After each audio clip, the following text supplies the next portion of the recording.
All right, I'm with my buddy Jason here. He and his wife Laura are probably the best Del Sol folks in the community, definitely in the southeast at least. They got four here. They've got a Captiva Blue, this black one, that's my Samba Green. They've got that red one back there, this white one. So they know pretty much everything there is to know about this vehicle. And we're going to put this rear sway bar on my 93 SI, which did not come with one.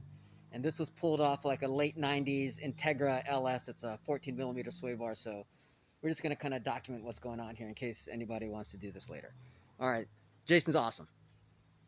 All right, so in addition to the sway bar over here, we've got some lower control arms for that are going to need it because these parts are not on the 93 SI, and we just got some bolts to put in there. We want it on jack stands, not on ramps. Jason says we need the suspension to be free hanging, not under load. All right, we're working one side at a time. Basically, the three things that are going to have to come off first are this bolt here, and this bolt right here. So we've removed the three 14 millimeter bolts. So the original lower control arm has now just been pulled down and out. And then we're going to replace it with this one that we have that has some mounting holes for the stabilizer bars. We'll just use the original bolts and we'll put this in here and see what that looks like. I just want to point out that when I removed this bolt and this bolt, there was definitely evidence of thread lubricant already on it, anti-seize lubricant on it, which must have been from, I assume, the factory. This one definitely does not have it on it. So this one, prepare for it to not come out at all. We actually ended up taking the shock out of the car and cutting off the nut on the other side of this, which is welded on, to get this whole bolt out. And you might have to do that and sacrifice the suspension bolt that you have as well as the welded on nut here. So just have another suspension bolt and nut handy and ready to go so that you can put this back together after you sacrifice that piece.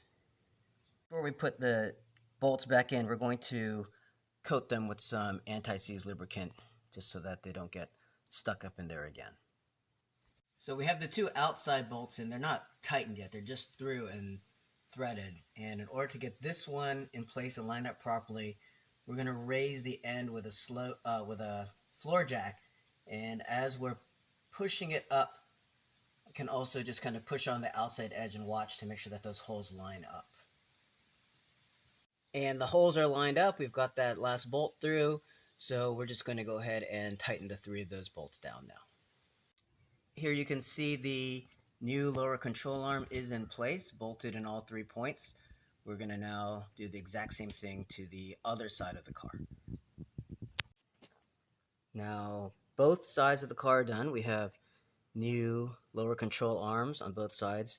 And as you can see, I did take the tires off. It's not necessary, but it definitely gives you easier access to the bolts and just from different angles. So it was much easier to take them off. We're going to get the sway bar ready to put on right now. I have new bushings. This is an old sway bar that was pulled off an old car. So we're going to replace this bushing right here.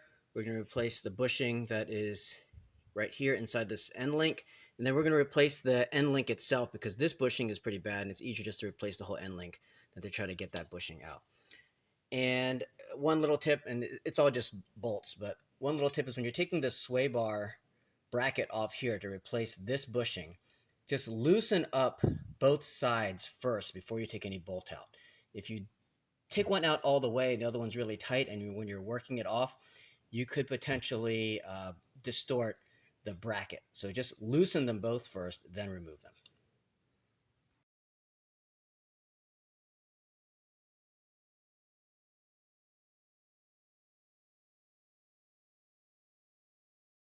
And I have all new bushings and end links put on the sway bar, and we're ready to get under the car and we're going to mount it. So we're going to mount these two holes right here from the sway bar bracket into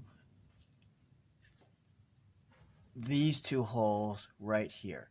And they're threaded with a for an M10 1.25 thread pitch. So we're going to thread into those. And then this piece here, we're going to take another bolt right here. It's going to come in through the back of it. And this is going to end up being behind this arm, coming through whichever hole lines up right there.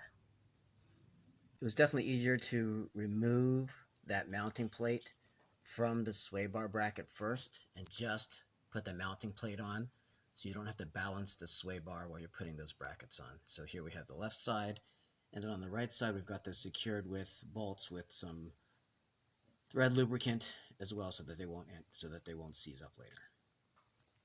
To make your life easy now, putting on the sway bar, we're just going to put one bolt right here, the very top left, and it's not on super tight, but just enough so that won't wobble around too much. And then while I'm doing that, this just sits on the ground, so I don't have to try to hold it up. Next, we're going to put in the top bolt on the right hand side. On my car, the muffler is very tight in there, and this is barely going to fit in there. Probably not going to get my socket in there, so I'm going to have to go to a open wrench instead.